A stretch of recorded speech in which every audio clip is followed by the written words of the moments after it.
বাঁকুড়ার কনকনে ঠান্ডাকে উপেক্ষা করে কাক ভরে ভেলায় ভাসিয়ে দেওয়া হলো ঘরের মেয়েকে। ভেলায় বেঁধে দেওয়া হলো জিলিপি এবং বিস্কুট। দুঃখে গান গাইলেন গ্রামের মহিলারা। লালমাটির বাঁকুড়ার এই রোমাঞ্চকর প্রথার সামনে ফিকে হয়ে গেল হাড়ভাঙা শীত।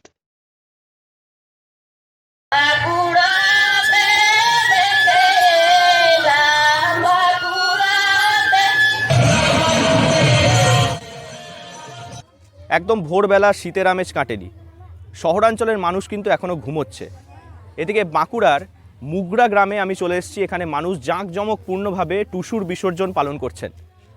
পয়লা পৌষ থেকে টুসু পুজো শুরু হয় এবং আজকে মকর সংক্রান্তির দিন টুসু বিসর্জন। গ্রাম্যই দেবী কিন্তু ঘরের মেয়ের মতো পূজিত হন। কখনো মূলোমুড়ি, কখনো চপ মুড়ি দিয়ে তাকে পুজো করা হয়। আজকে সেই টুসুর বিসর্জন হবে এবং গ্রাম বাংলার মহিলারা টুসু বিসর্জনের সময় টুসুকে বিদায় বেলায় দুঃখের সঙ্গে গান গাইবেন এবং সেই গান, সেই বিসর্জন, এই উদযাপন আপনাদেরকে আমরা দেখাবো।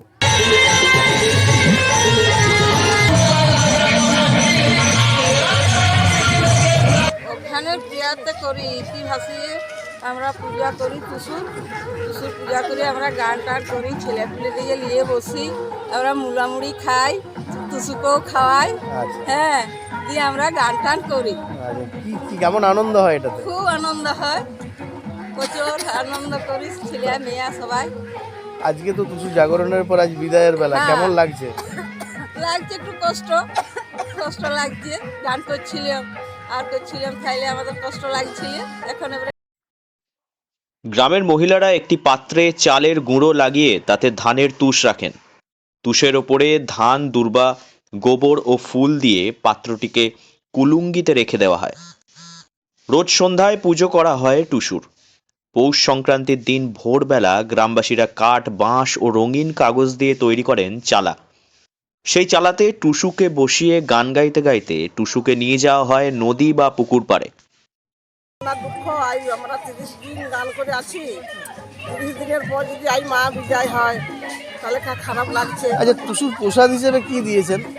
মুড়া মুড়ি যবে যা জুটে ঠাকুর টুসুকে পূজা করি। চপ, শশা, মুড়া, বেশি মুড়ার ভাগটাই এখন হবে। আচ্ছা, তাহলে মুড়া মুড়ি দিয়ে টুসুকে পূজা করি, আনন্দ করি, নাতি নাতনি দিয়ে নিয়ে। টুসু হ্যাংলা টুসু আমার টুসু মুড়ি ভাজে, আচাল পেতে মাগে গোলো হাই ওলো হাই। বাঁকুড়া থেকে নীলাঞ্জন ব্যানার্জির রিপোর্ট, লোকাল 18 বাংলা।